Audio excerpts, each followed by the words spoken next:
दोस्तों, इस संसार में आपको रहना है तो कभी न कभी आपको किसी को हेल्प करने पड़ेंगे या कभी कभी आपको किसी से हेल्प लेने पड़ेंगे।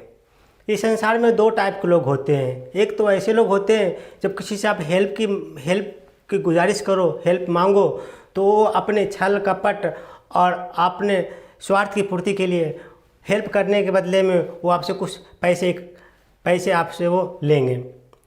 कुछ लोग ऐसे होते हैं कि जिससे आप हेल्प मांग रहे हो वो काम तो कर देंगे आपको, लेकिन वो अपने ईमानदारी की, आपकी निष्ठा की वो ईमानदारी दिखाते हैं, वो आपसे पैसे नहीं लेंगे। तो दोस्त, मेरा मानना है कि अगर आप किसी को हेल्प करते हैं तो हेल्प करने के टाइम में उसकी मजबूरी होती है तो उसकी मजबूरी को फ़ायदा ना उठाएं, क्योंकि ना पता कभी न कभी आपको भी कभी किसी से हेल्प लेना पड़ जाए। तो हेल्प का मतलब ही होता है किसी के मजबूरी में आप किसी को हेल्प कर रहे हैं। आपने कभी किसी को देखा होगा कि उसके मन में हमेशा कपट की भावना होती है। उसे हेल्प मांगने जाओ तो उस बुरे समय में भी वो सोचेगा कि मैं इस बुरे समय में इससे कैसे पैसे ऐंठ लूँ और अपने स्वार्थ की पूर्ति कर लूँ। लेकिन ऐसा नहीं होना चाहिए, क्योंकि समय तो बलवान होता है, समय किसी के एक साथ नहीं होता। अगर आप किसी को हेल्प कर रहे हैं, किसी दिन आपको भी हेल्प की ज़रूरत पड़ेगी। इसलिए दोस्त, हमेशा अपनी निष्ठा, अपनी ईमानदारी और अपनी मेहनत पर के पैसे से अपना घर चलाएं। किसी की मजबूरी में अगर हेल्प किया हुआ करते हैं तो आपकी फ़र्ज होनी चाहिए, ना कि आपने उसको हेल्प की मजबूरी में तो उसके बदले में आप कुछ उससे पैसे या कुछ उससे मजबूरी में जो एक्चुअल कीमत है उससे कम कीमत में उसे ले लें। तो ऐसा नहीं होना चाहिए।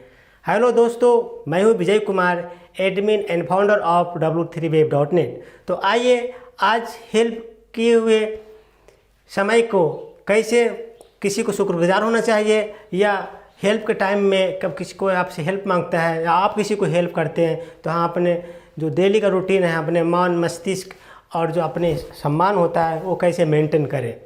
तो दोस्त,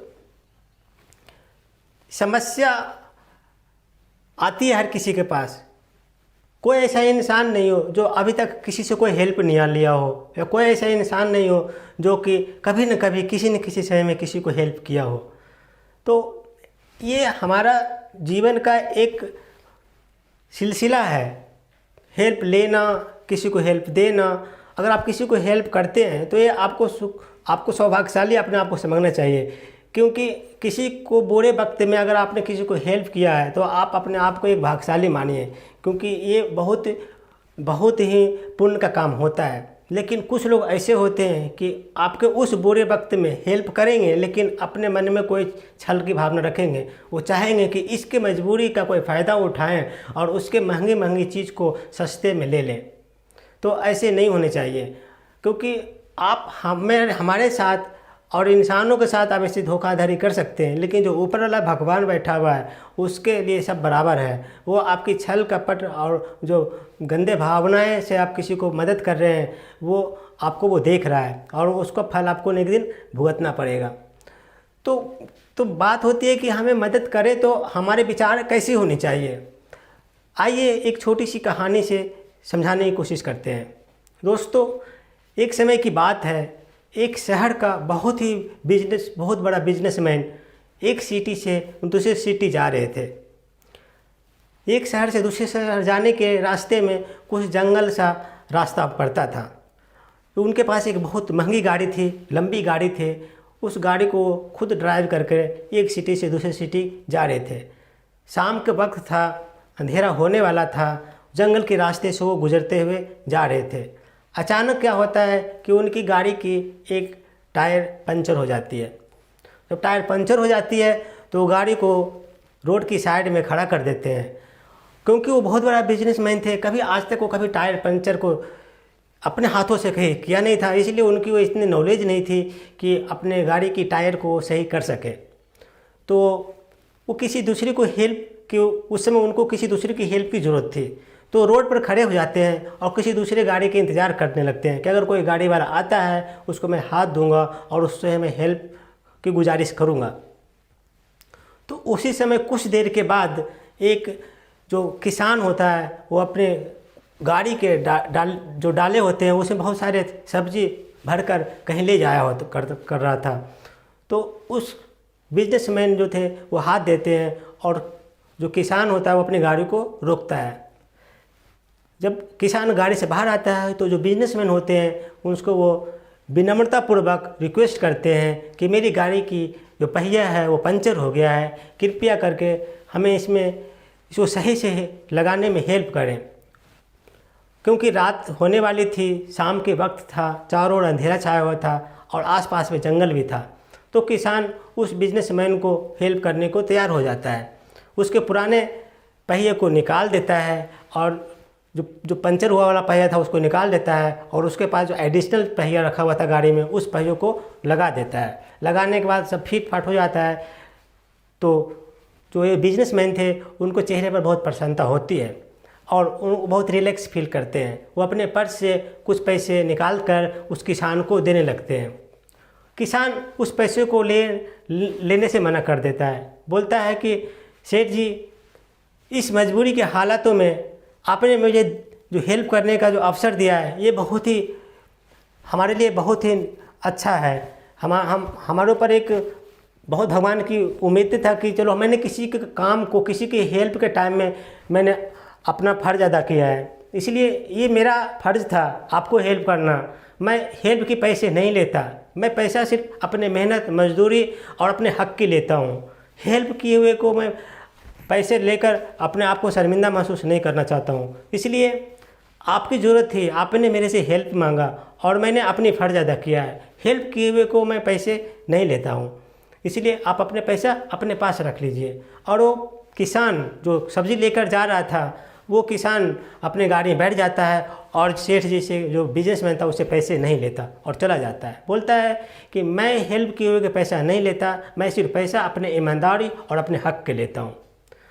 दोस्त, उसके चले जाने पर जो बिजनेसमैन था वो सोचने लगता है कि आज की डेट में भी इस संसार में कुछ लोग ऐसे होते हैं जो कि मजबूरी के फ़ायदा नहीं उठाते और अपने हक़ और मेहनत के पैसे सिर्फ लेते हैं, हेल्प का पैसे नहीं लेते।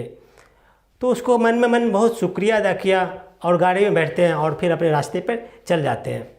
तो दोस्त, इस कहानी से मैं आपको ये समझाना चाह रहा था कि अगर आपको भी किसी ने मजबूरी में आपसे हेल्प मांगने की कोशिश करी है तो उसको सच्ची श्रद्धा और भक्ति के साथ उसको हेल्प कीजिए। हेल्प करने का कोई चार्ज ना लीजिए, कोई पैसे ना वसूलिए। कुछ लोग ऐसे होते हैं कि मजबूरी की फ़ायदा उठाते हैं और उस मजबूरी के फ़ायदा में उससे ज़्यादा से ज़्यादा मोटी रकम ले लेते हैं। दोस्तों, अगर वैसा करते हैं मेरे हिसाब से गलत है, क्योंकि कभी कभी आपको भी कभी किसी से हेल्प की ज़रूरत पड़ेगी। और आपसे भी कोई अगर आपकी मजबूरी में हेल्प के समय आपसे कोई पैसे ज़्यादा मांगता है और आपकी मजबूरी का फ़ायदा उठाना चाहता है तो आपको भी बुरा लग सकता है। जैसा कि आप सोचेंगे वैसे ही आपको ग्रोथ होगी लाइफ में। इसलिए दोस्त, अपने जीवन में अगर आगे बढ़ना चाहते हैं, ग्रोथ करना चाहते हैं, तो हक़ के पैसे पर विश्वास कीजिए, अपनी मेहनत के पैसों पर विश्वास कीजिए। किसी के मजबूरी में किया हुआ अगर आपने किसी को हेल्प करते हैं तो वैसे कंडीशन में आप अपना शुक्रगुजार, अपने भगवान को शुक्रिया अदा कीजिए कि मैं अपने जीवन में किसी न किसी काम में मैं हेल्प कर सका। मजबूरी के फ़ायदा उठाएंगे, आज अगर आप किसी की मजबूरी का फ़ायदा उठाएंगे तो आपको भी किसी न किसी दिन कोई ऐसा मिलेगा जो आपको भी आपके मजबूरी का फ़ायदा उठाएगा। इसलिए दोस्त, आप जानते होंगे, कर भला तो हो भला। अगर आप किसी को भला सोचेंगे तो आपको भी भला होगा, अगर किसी के बारे में बुरा सोचेंगे तो आपको भी बुरा होगा। क्योंकि ऐसा माना जाता है कि जैसा आप विचार रखेंगे, जैसा आप भाव रखेंगे, वैसे आपको वापस रिटर्न में भी मिलेगा। तो किसी के बारे में अगर आप भला सोचते हैं, किसी के बारे में अगर आप बुरा नहीं सोचते तो आपको भी जीवन में भलाई होगी, आपके भी जीवन में उन्नति होगी और आप भी सक्सेसफुल और सफल होंगे जीवन में। तो मैं आपको इस वीडियो के माध्यम से ये कहना चाह रहा हूँ कि अगर आपको भी किसी को हेल्प करने की ज़रूरत पड़े तो बेहिचक, बेनिस्वार्थ भाव से उसको हेल्प कीजिए और बदले में कुछ ना लीजिए। क्योंकि अगर आप बदले में ले लेते हैं तो आपका वो हेल्प नहीं, आपका वो आपकी एक तरीके से बिजनेस हो गया। हेल्प की भावना से काम कीजिए। अगर कोई आपसे हेल्प मांग रहा है तो किसी की मजबूरी का फ़ायदा ना उठाएं। अगर आप ऐसा करते हैं तो आपको भी न कभी कभी किसी दिन किसी से कोई हेल्प की ज़रूरत पड़ेगी। अगर अच्छे नेक और अच्छे विचार के साथ करते हैं काम तो आपको भी भगवान अच्छे और नेक विचार वाले लोग से भेंट कराएंगे।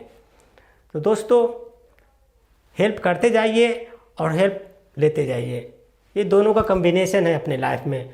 तो इसको जितना ज़्यादा करेंगे इतनी ज़्यादा आपको पुण्य की प्राप्ति भी होगी।